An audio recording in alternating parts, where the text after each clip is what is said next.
Once upon a time, there were 4 little rabbits, and their names were Flopsy, Mopsy, Cottontail, and Peter.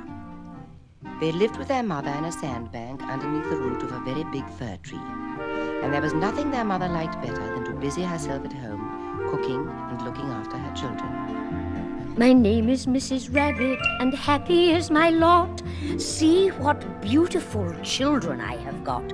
I work for them and care for them and teach them how to be most respected members of the bunny family. We're a happy family, yes, a happy family, and we live at the foot of the big fir tree. Flopsy and Mopsy, How could they be sweeter? and funny little Cottontail. And Peter, I'm naughty. I don't do as I'm told. I get into lots of trouble. I have lots of fun, though. My name is Mrs. Rabbit. My house is underground. Friends and relations are living all around. I nod to them and smile at them and always try to be a most respected member of the bunny family.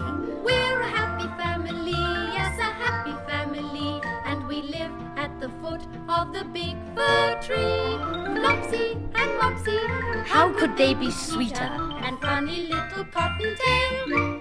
And Peter, Now, my dears, you may go into the fields or down the lane, but don't go into Mr. McGregor's garden. Your father had an accident there. He was put in a pie by Mrs. McGregor. Now, run along and don't get into mischief.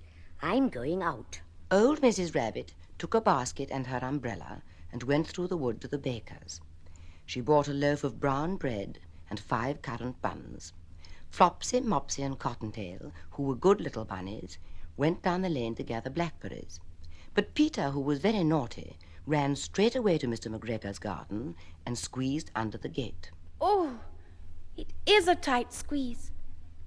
There, I'm through. Oh, look at those lettuces. I must have some of those. The lettuce in this garden, I count my very own. And every day I come here to see what has been sown. I love McGregor's garden and watch with tender care to make quite sure that not one leaf is left to wither there. And those French beans. Delicious. And my, oh my, radishes. Oh dear, I think I've eaten too much. I must have some parsley. Feeling rather sick, he went to look for some parsley. But round the end of the cucumber frame, whom should he meet but Mr. McGregor? Mr. McGregor was on his hands and knees planting out young cabbages. Suddenly he looked up and saw Peter. Ah, a rabbit. He's been stealing my lettuces. Stop, thief! He jumped up and ran after Peter, waving a rag. Peter was most dreadfully frightened. He rushed all over the garden, for he'd forgotten the way back to the gate. He lost one of his shoes among the cabbages and the other shoe amongst the potatoes. Oh dear, he'll catch me. Stop, thief! He's stolen my radishes! Oh dear, help! He'll catch me. I'll be rabbit pie. No, I'm winning. I'm going to get away. Oh! Peter had run into a gooseberry net and got caught by the large brass buttons on his new blue jacket. Oh dear, I'm caught now. This is the end of Peter Rabbit. I'll be rabbit pie. I hope I give him hiccups. It's all very well for you to say exert yourself. I'm all caught up in this net. Mr. McGregor came up with a sieve, which he intended to pop upon the top of Peter. But Peter wriggled out just in time, leaving his jacket behind him. Hooray, I'm free! Peter rushed into the tool shed and jumped into a watering can. Oh dear, this would have been a beautiful thing to hide in if it had not had so much water in it. Oh, here comes Mr. McGregor. Stop, thief, not another lettuce leaf. Will you have radishes and parsleys, carrots and baby peas? Each and everything belongs to me, not to you, but to me. If I catch you, you will die, then you'll be rabbit pie. Supper for me, wife and I. Stop thief! Stop thief! I know he's in here somewhere. He's behind that brush. No, he's behind that sack of potato seed. No. Ah, he's under one of those flower pots. No. No. No. No. Tissue! There he is. Come here. Mr. McGregor was after him in no time and tried to put his foot upon Peter, who jumped out of a window, upsetting 3 plants. The window was too small for Mr. McGregor, and he was tired of running after Peter. He went back to work.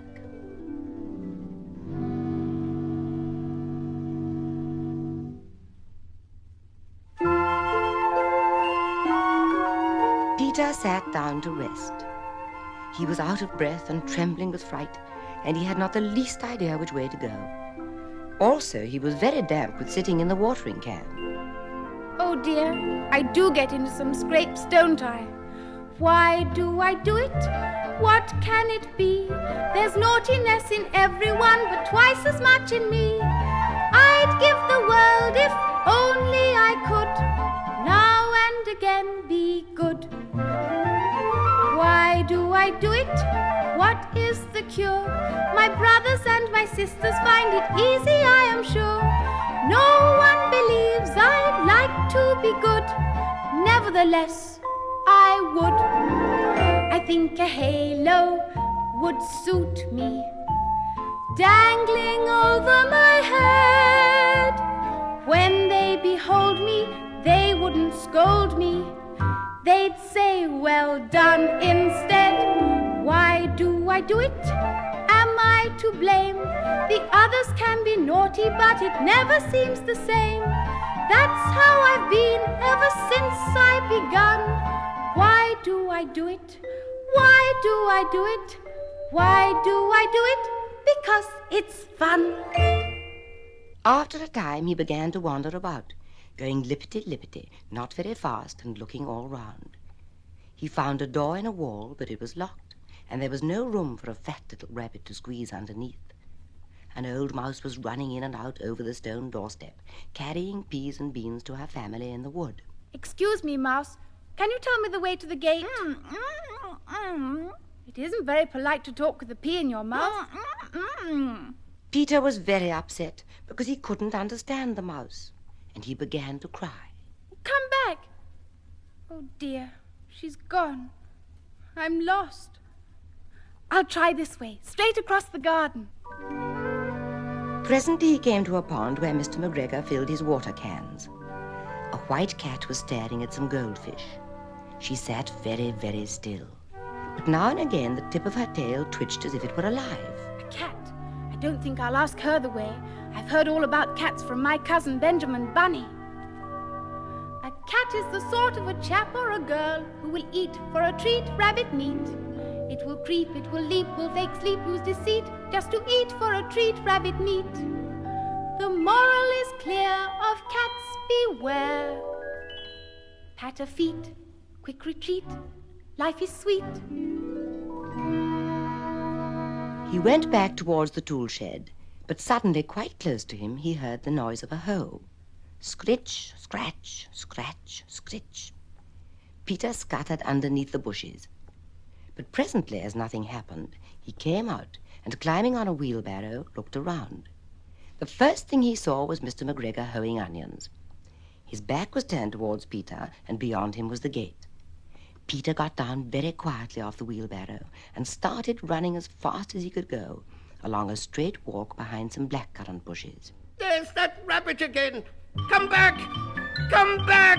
Sorry, Mr. McGregor, I can't stop just now. Peter ran as fast as he could, slipped under the gate, and was safe at last in the wood outside the garden. Mr. McGregor hung up the little jacket and the shoes for a scarecrow to frighten the blackbirds.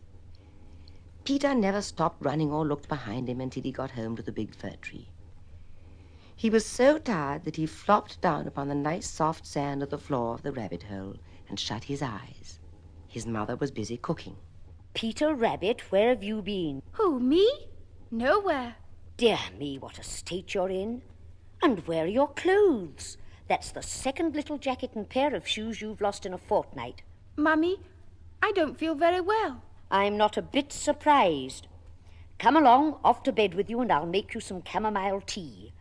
1 tablespoonful to be taken at bedtime. Flopsy, Mopsy, and Cottontail had bread and milk and blackberries for supper. But Peter Rabbit was sent to bed. Why do I do it? What can it be? There's naughtiness in everyone, but twice as much in me.